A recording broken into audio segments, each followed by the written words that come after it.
मालवणमध्ये निलेश राणे जे शिवसेनेत आहे सध्या, त्यांनी भाजप कार्यकर्त्याच्या घरी अक्षरशः धाड मारली आणि त्या ठिकाणी स्टिंग ऑपरेशन सारखा केला। बॅगेत 25 लाख रुपये असल्याचा दावा केला जात आहे शिवसेनेकडून। नाही, मला वाटतं की अशा प्रकरणामध्ये पोलिसांचाच त्या ठिकाणी तपास महत्वाचा असतो। इलेक्शन कमिशनही यामध्ये इंटरव्हेन्शन करतं अशा काळामध्ये। तर कशामुळे पैसे आले, कुठनं पैसे आले, कशा करता आले होते, शेवटी घरात आहे आणि घरात पैसे आहे, बेडरूममध्ये कोणी आपल्या घरी पैसे ठेवले आहे, त्यांच्या व्यवहारातनं आले का, त्यांच्या एखाद्या प्रॉपर्टीतनं आले का, किंवा त्यांच्या एखाद्या कुठल्या कारणाने ते पैसे आले। शेवटी निवडणुकीचे पैसे जे असतात ते कधी वाटताना कोणी पकडलं तर त्या ठिकाणी मग निवडणूक आयोग वगैरे लक्ष येतं। म्हणजे यावेळी आमचं म्हणणं स्पष्ट आहे, जे असेल ते नियमाने तो तपास झाला पाहिजे। इलेक्शन कमिशन सुद्धा त्या ठिकाणी लक्ष टाकेलच, पोलीसही लक्ष टाकेल आणि चुकीच्या पद्धतीचे पैसे असतील तर कारवाई करतील आणि चुकीचे असतील तर पोलीस कारवाई करतील, इलेक्शन कमिशन कारवाई करेल। पण ज्यांच्या घरात पैसे आहे त्यांनी पैसे का आणले, कुठनं आणले, कुठल्या व्यवहारातनं आणले, हे सर्व त्या ठिकाणी मला वाटतं पोलीस तपासतील। आणि त्यामुळं आज एकदम असं म्हणणं योग्य नाही की भाजपच्या कार्यकर्त्या घरात पैसे सापडले, ते पैसे आहे ठीक आहे, पण मला हे वाटतं की एखाद्याच्या घरात जाऊन अशा पद्धतीचं स्टिंग ऑपरेशन करणे, कुणाच्या बेडरूममध्ये जाऊन स्टिंग ऑपरेशन करणे, हे सुद्धा त्या ठिकाणी त्यांचा काय केलं मला माहिती नाही, पण कुणाच्या घरात जाण्याचा अधिकार आहे का, कुणाच्या त्या ठिकाणी बेडरूममध्ये जाण्याचा अधिकार आहे का, हे जरा बघावं लागेल। निलेश राणे स्वतः आमदार आहे, तुमचे मित्र पक्षाचे आहे, तर त्यांनी हे सगळ्या गोष्टी समजून घेतल्या पाहिजे होते, हे जे बंधन राहिले पाहिजे ते नाही। निलेश राणेंनी असं का करावं मला माहिती नाही, पण एक मात्र खरं आहे की बेडरूमपर्यंत जाऊन त्या ठिकाणी अशा प्रकारची व्हिडिओ शूटिंग करणे, याच्याबद्दल थोडा मला त्या ठिकाणी थोडा नियमाच्या बाहेर वाटतं आहे। पण जे काही त्यांनी पोलिसांच्या किंवा निवडणूक आयोगाच्या लक्षात आणून दिलं आहे निलेश राणेंनी, तर मला वाटतं याच्यामध्ये पोलिसांनी आता निवडणूक आयोग योग्य दखल घेईल। शरद पवार यांनी टीका केलेली आहे की पैसे किती द्यायचे याच्यावर चढावळ सुरू आहे, निधी किती द्यायचा यावर चढावळ करून मतं मागितली जात आहे या निवडणुकीमध्ये। नाही, सरकारच्या योजनांचं संपूर्ण मांडणी आम्ही करत असतो, निधी द्यायचे अधिकार सरकारचे आहे, त्यामुळं आम्हाला जे अधिकार प्राप्त आहे म्हणजे तीनही पक्ष जो त्या ठिकाणी निधी वाटपाचा निर्णय करतं, शिवसेना किती, राष्ट्रवादी किती किंवा भाजप किती, आमचे आमदार तसे असं नियोजन करतात। आता नियोजनामध्ये 237 आमदार आहे, त्यापैकी फंडचं नियोजन होतं, त्यामुळं सर्वांना अधिकार आहे आणि शेवटी अंतिम मुख्यमंत्री करतात, त्यांच्या खात्याचे अधिकार त्यांना आहेत। तर मला असं वाटतं की शरद पवार साहेबांनी सरकार चालवलं अनेक वर्ष, त्यांनी सरकारमध्ये बसून निधी वाटलेला आहे, त्यांनी अनेक निवडणुका निधीची घोषणा करून लढलेल्या आहे, त्यांनी अनेक निवडणुका निधीच्या घोषणा करून जिंकलेल्या आहे। त्यामुळे शरद पवार साहेबांनी आता इतक्या उशिरा आम्हाला हे सांगणे मला वाटतं योग्य नाही। झालेली आहे सोलापुरामध्ये, तर त्यांनी शशिकांत शिंदे असे म्हणाले की ही युती भविष्यातील नांदी असेल म्हणून। एखाद्या छोट्या युतीमध्ये एवढं हुरळून जाण्याची शशिकांत शिंदेना गरज नाही। अनेक ठिकाणी अशा वेगवेगळ्या युती झाल्या। स्थानिक लेवलला कधी कधी राजकारणामध्ये मित्र पक्षाचं नाही पटलं, काही कोणी शरद पवारजीला सोबत घेतलं, काही ठिकाणी एकतर पंजाचे बॅनर दिसत आहे मला धनुष्यबाणसोबत। त्यामुळं हे जे चालू आहे ना, याचा काही महायुतीशी संबंध नाही आहे।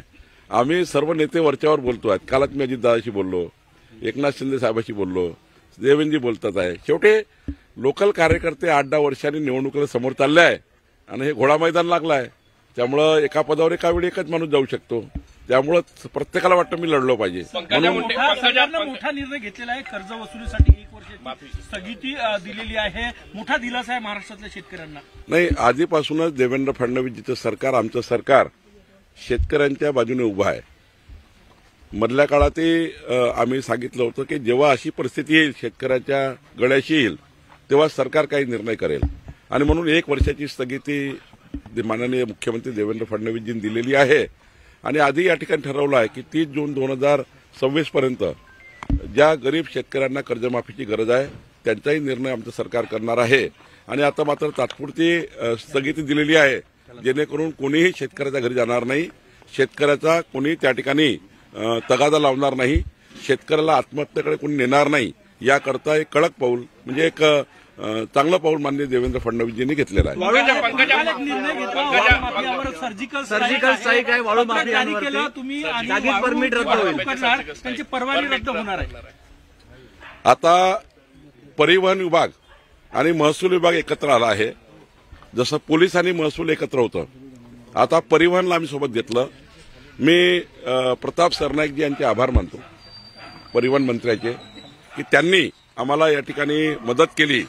आणि आता एकदा गाडी पकडली तर 30 दिवस सस्पेंड होणार आहे अवैध वाळूची, दोनदा पकडली तर 60 दिवस सस्पेंड होणार, आणि एकच गाडी 3दा पकडली वाळू चोरीमध्ये तर परमनंट सस्पेंड करण्याचा निर्णय परिवहन खात्याने घेतला. आमच्या महसूल खात्याला मोठा दिलासा माननीय प्रताप सरनाईकजी परिवहन खात्याने दिला आहे. मी प्रताप सरनाईकचे यांचे मनापासून आभार मानतो. लाडकी बहीण माझी संकल्पना आहे असं पंकजा मुंडे म्हणाल्या. लाडकी बहीण माझी संकल्पना आहे असं पंकजा मुंडे म्हणाल्या. नाही, पंकजाताईंनी मांडलं होतं, सर्वांनीच मांडलं होतं, आम्ही सर्वांनी मांडलं की मध्य प्रदेश सारखी छत्तीसगड सारखी एक चांगली योजना आमच्या लाडक्या बहिणीकरता आली पाहिजे. एकनाथ शिंदेजी मुख्यमंत्री असताना त्यांनी पुढाकार घेतला, देवेंद्रजींनी चांगलं मॉडेल तयार केलं, अजितदादांनी संमती दिली. त्यामुळं मुख्यमंत्री एकनाथ शिंदेजी असताना देवेंद्रजींनी सर्वांनी बसून ही योजना तयार केली आहे. अजितदादा बसले होते आणि त्यामुळं आमच्या महायुतीची योजना आहे, आमच्या महायुतीची ही योजना आहे. महायुती राहणार आहे आणि त्यामुळं महायुती सरकार जोपर्यंत आहे तोपर्यंत आमची लाडकी बहीण योजना सुरू राहील. अंजली दमानी आज केंद्रीय गृहमंत्री अमित शहा यांची भेट घेणार आहे. त्यांनी मागणी केली की अजितदादांनी राजीनामा द्यावा म्हणून. नाही, ठीक आहे, त्यांची मागणी जे काही त्यांनी केली आहे, पण महाराष्ट्र सरकार आमचं सरकार असे कुठलाही लिकेज ठेवणार नाही किंवा असा कुठलाही राहणार नाही की ज्यातनं कुणाला सोडलं जाईल.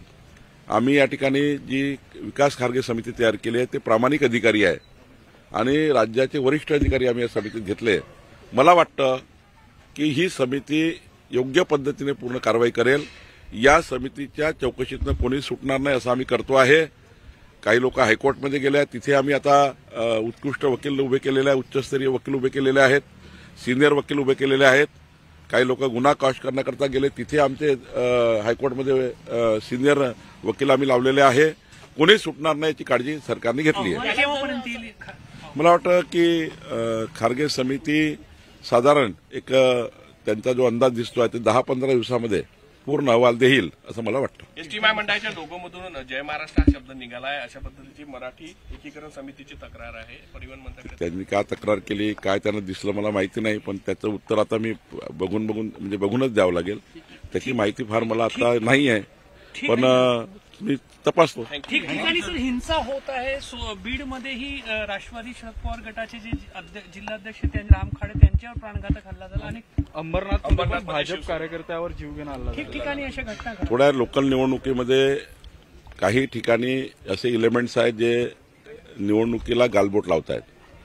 या इलेमेंट कुठल्याही पक्षाचे असेल तर यांना ठोकून काढलं पाहिजे आणि या इलेमेंटच्या माध्यमातून आपले निवडणुकीची जी परंपरा आहे, महाराष्ट्रात कधी बिहार किंवा इतर राज्यासारखा म्हणजे बिहार 20 वर्षापूर्वी 30 वर्षापूर्वी जो बिहारमध्ये होतं आता बिहारमध्ये नाही आहे.